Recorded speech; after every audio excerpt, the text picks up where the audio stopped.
Hi everyone, welcome to another edition of Odyssey House Journals, one of the most watched and listened to podcasts dealing with addiction and recovery.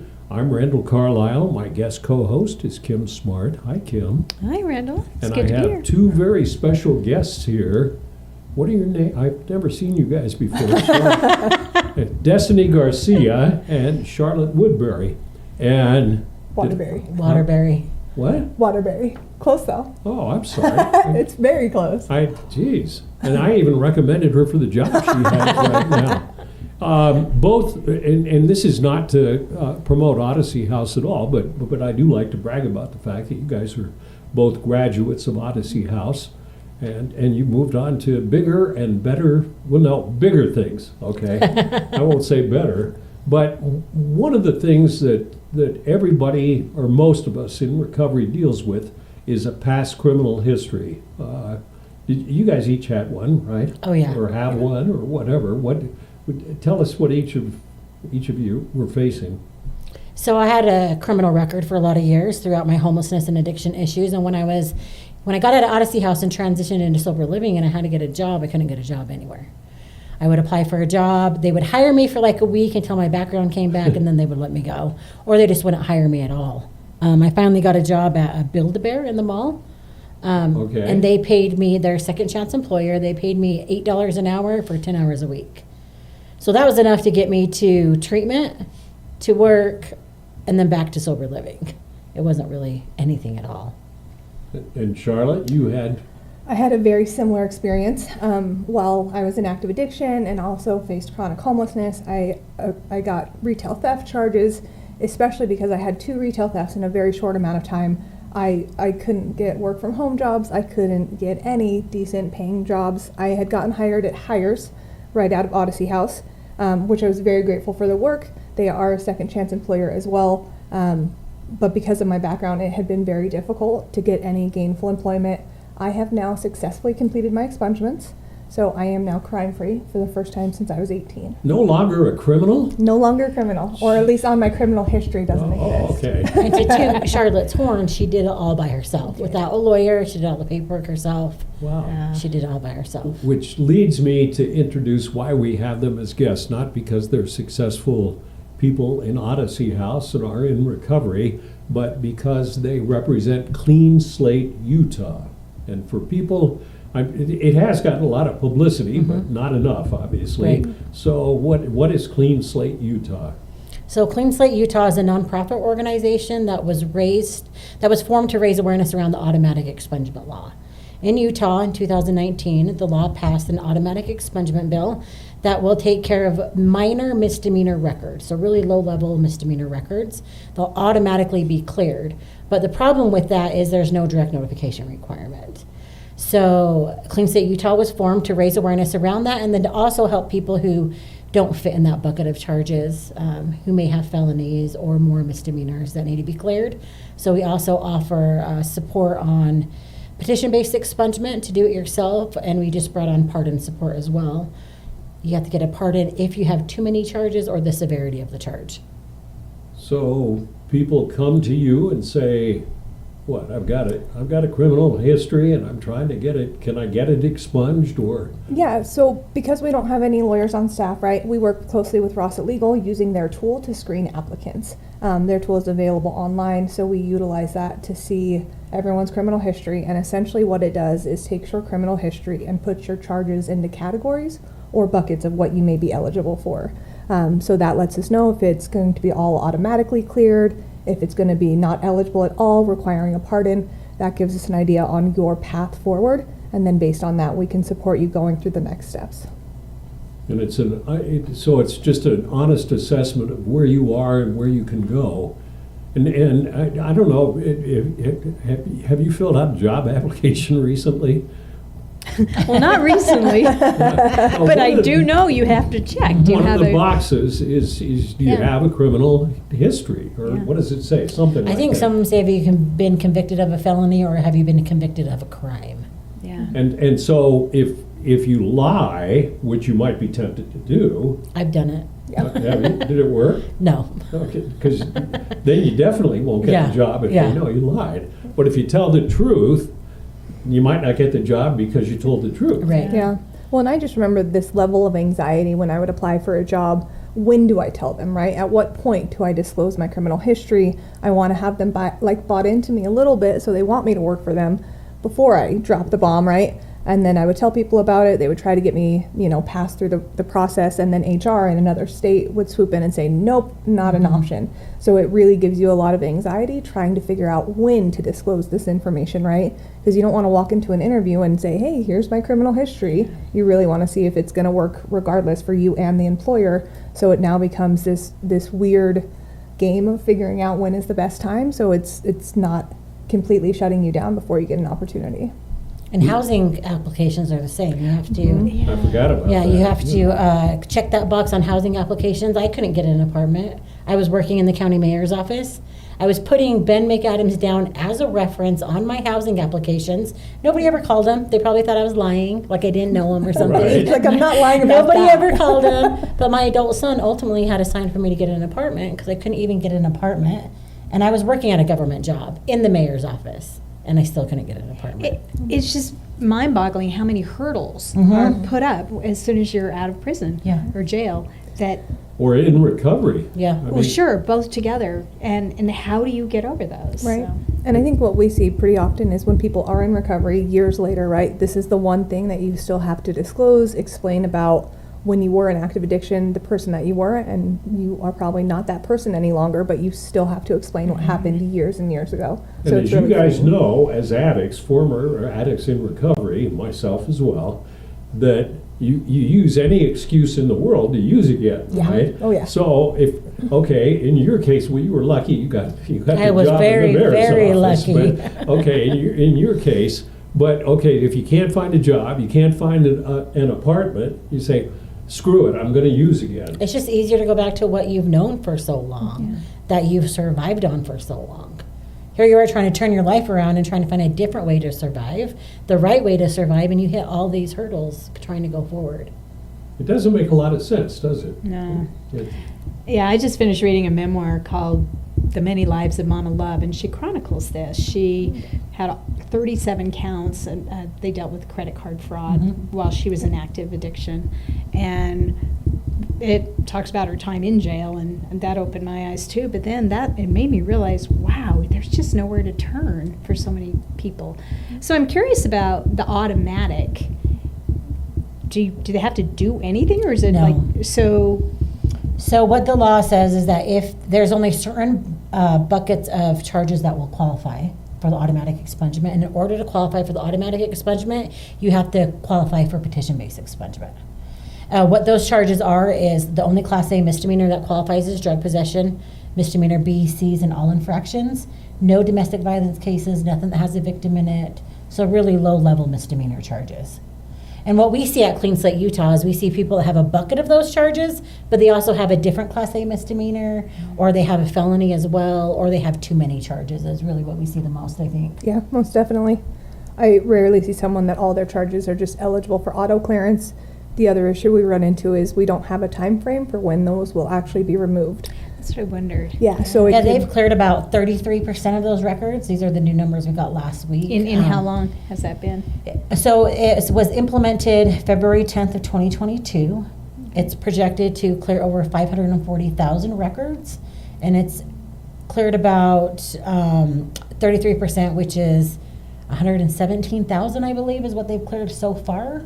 I have like 290 in the queue right now, ready to. So your go. awareness campaign to let people know about that is to let them know it may have been cleared. They don't have to mark that on their applications anymore. Well, yeah, if there's no notification requirement, then they're going to keep checking yes on those housing and Yeah, yeah. employment boxes, not knowing that their record may have been cleared.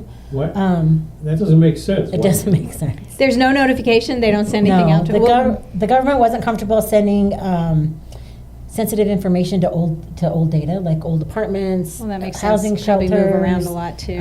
treatment centers, things like that. So they just took it out. It was either they leave it in and fight it for longer, or they just take out the notification and pass the law. So the easiest was to take it out and pass it. Before this, though, our founder, Noella Sudbury, she started Rasa Legal, and she's the one who built this app that we use to screen people for expungement. Before this app came out, we were taking at least 1 to 2 hours on each individual to look up their record, put everything in a spreadsheet, count up how many charges they had. There was really no easy way to determine whether you were eligible for expungement. That wasn't time. What's the word I'm looking for? You're good with words. I know, but then my mind went blank. That as you asked. wasn't quickly. I was like, you can't put me on the spot because then. So with her tool that we use. Okay, cut. You guys screwed up. I mean, that happens a lot. It with does, us, yeah. so. With her tool, we are able to screen people within 2 to 3 minutes. That's amazing. Yeah. And it's really easy to read.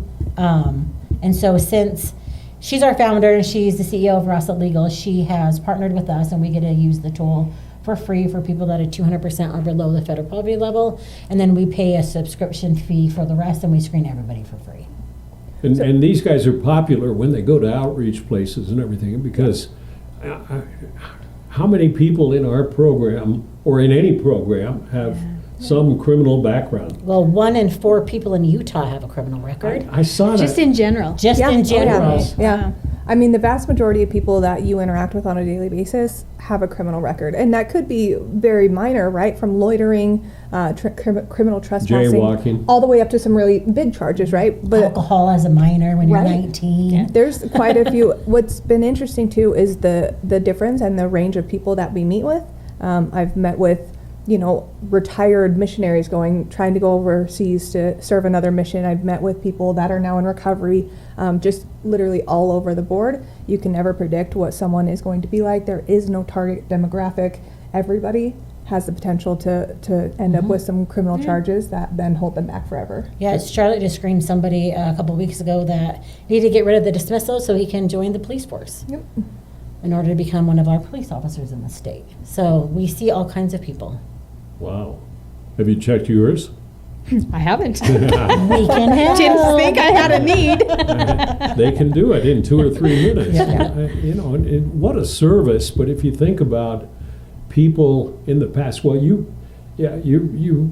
dealt with people longer than Charlotte, I guess, probably in addiction and recovery, being out on the street. Think of how in the old days, then, without you guys or Raza or that program, what did you do? I don't think people really thought expungement was accessible and easy to get. Nobody really talked about it. When people talked about expungement, the idea of having to get a lawyer and do it for you was the idea. But today it's a lot different. People can do this by themselves with a little bit of help, and you don't need to hire an attorney to do it if you're willing to put in the work yourself. I think expungement is a movement nationwide these days. Everybody's talking about it. And I'm a firm believer that it doesn't matter what mistakes you made in your past, everybody has the right to work and support their families.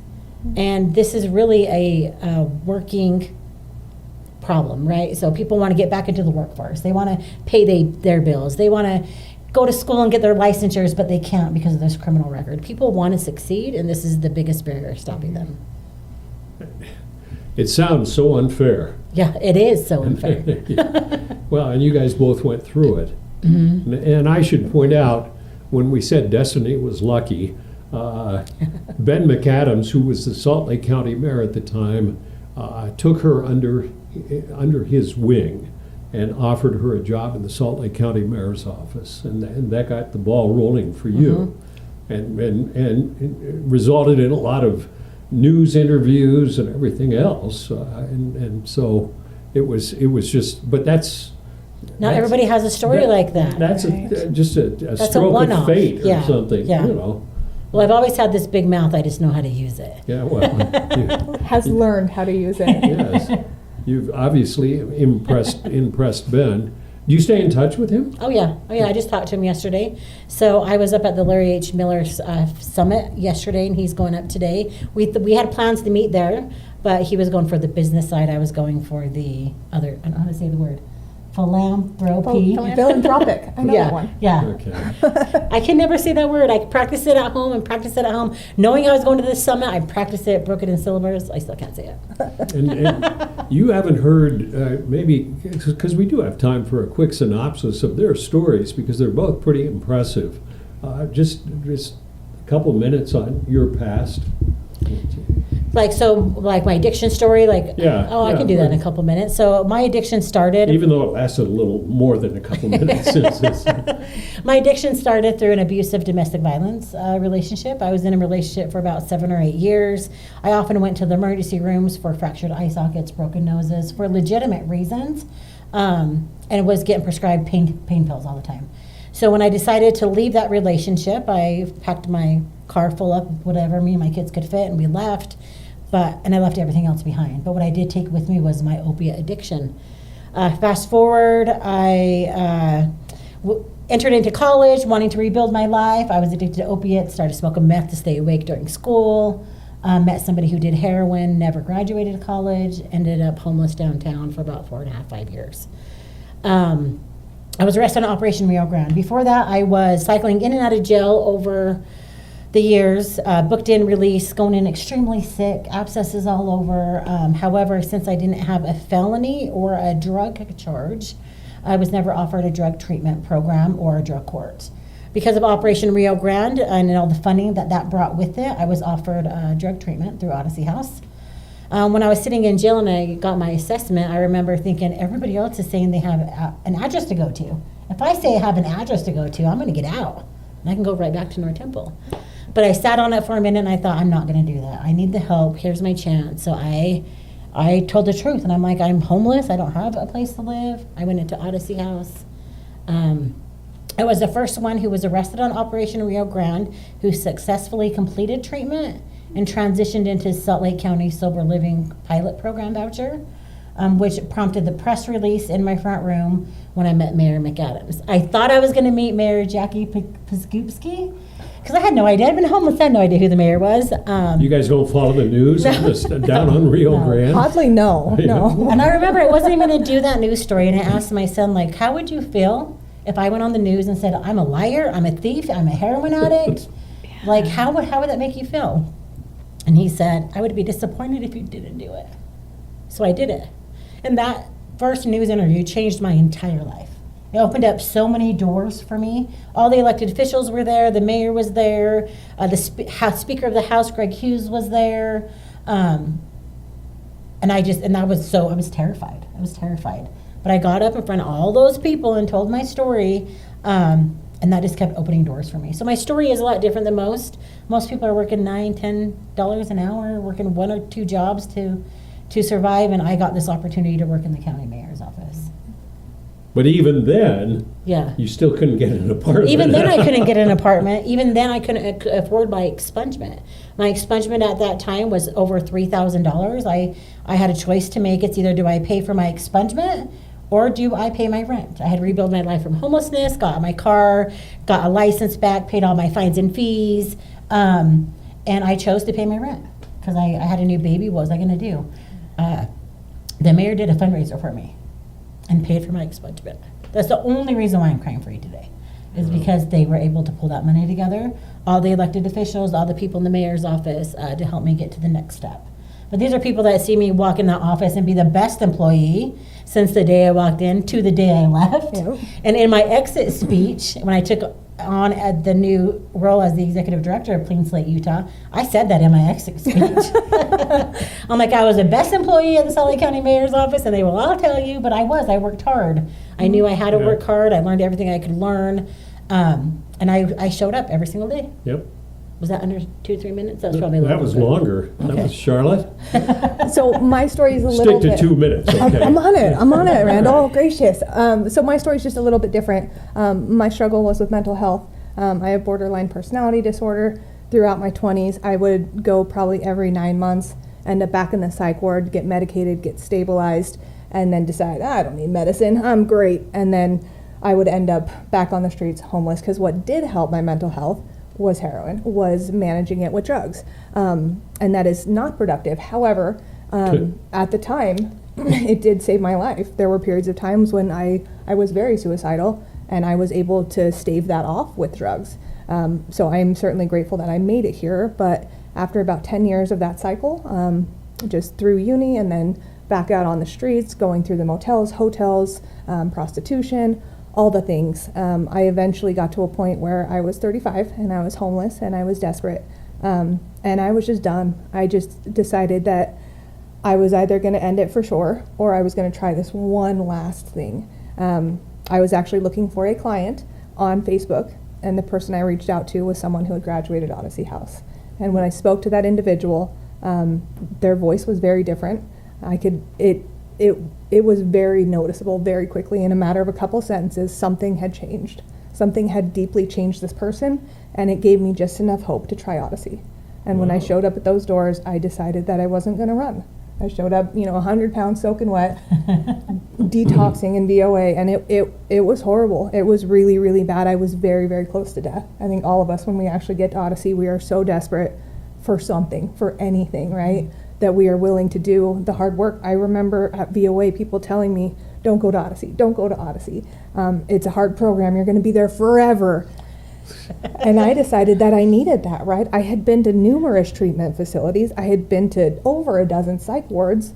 That wasn't helping me. I needed something to shake me up and really show me what I was doing and why I was doing it.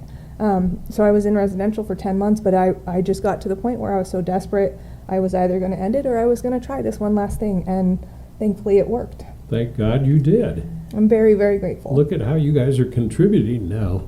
I mean, think about it. Yeah. How's it make you feel working a clean slate, knowing you're helping all these people? I can't. I'm super blessed. I love what I do. I love Destiny with my whole heart. The opportunity she got at the mayor's office, she has given to me. So who we help, what we do, I'm super grateful every single day of my life. I wake up and I'm happy. Yeah, it's really incredible. We are She able has to the help. best boss ever. Also, you have the best employee ever. We work really Same. well together. Yeah. Part of why we work well together too is because we're Odyssey graduates, right? If there's direct feedback Destiny needs to give me, I never take it personal, right? It's very efficient. It's just like, hey, we need to work on this. Perfect. Received. And then we move forward. We communicate extremely well because we basically just run open encounters. We do, all day long, And we fix it. do. And then we get to the bottom of it and it's better. But it's because we are both kind of the same mindset and have done so much work on all of the trauma. I continue to do therapy. I continue to have a recovery coach. Destiny just hit her 6 years. I'm almost up to 2 years. So there's still a lot more work to be done. But now that we are getting people all the way across the finish line, the amount of joy and gratitude they have for us is absolutely incredible. I can only imagine. Oh, yeah. I mean, that by itself is payment enough. It's so amazing to see. I love Because the you've grown stories. so much, because she talked about that first interview and everything like that. And a little secret, I used to work with her a little before news interviews, and Yeah. you were unsure of yourself. Is that a fair statement? And now you're like extremely confident in everything. What do you think, Shar? Do you think I'm still unsure about myself? I think you're your worst critic, so, but I am more comfortable speaking about what I'm speaking about. I'm passionate about the work I do because I've gone through it. It's one of the reasons why I only hire people that have a criminal record or have gone through the process, because I want to give them an opportunity to have a decent job with decent pay, That's why I hired Charlotte. I seen her in Odyssey House working hard, and then when I reached out to you, and I'm like, I need to hire people. You're like, And I said, Charlotte. I said, when does she get out? Let's take her. Yeah. I offered her a part-time temporary position at first, and she hit the ground running, man. And then I promoted her really short after that. Yeah, a couple months after. And it just kind of clicked, especially because as I entered in Odyssey House a few months previously, I had tried to start the expungement process. I had gone to BCI, scared out of my wits, high as all heck, and started the process. And I knew that I was going to miss the email from BCI. They respond a few months later via email. I knew I was going to miss that, so I was already frustrated with this whole process. I had started it in the past and failed, if there was a way to help myself and other people through this process, then I absolutely wanted to do it. And when it was time for my expungement, I had multiple lawyers offering to do it for me. They were happy to do the paperwork for me, but I was determined to do it myself so that I knew exactly what I was talking about. Yeah. Because it's really important for me. I'm kind of a tactile learner, right? I have to see, like, physically hold the papers and write it out. So now that I've gone through my own, I can walk all our applicants through it in a much more confident, cohesive way, right? I know some of the pitfalls, I know some of the things they'll encounter, and it's just invaluable information to have. We're almost out of time. How do people find out about Clean Slate? Do you have a web address Yeah, and all that kind of stuff? cleanslateutah.org. If you go on there and you want to get screened for expungement, we have an intake form right under the video. You can fill that out. About 2 to 3 weeks after that, Charlotte or another intake coordinator will reach out to you, screen you, and talk about next steps. Simple? Doesn't cost anything? Or No. No, we will never charge you for our services. In fact, if you're 300% or below the federal poverty line, then we can actually help pay the government fees for you. Really? Yep. Wow. A lot of fundraising involved, but we're doing it. You guys are doing great work.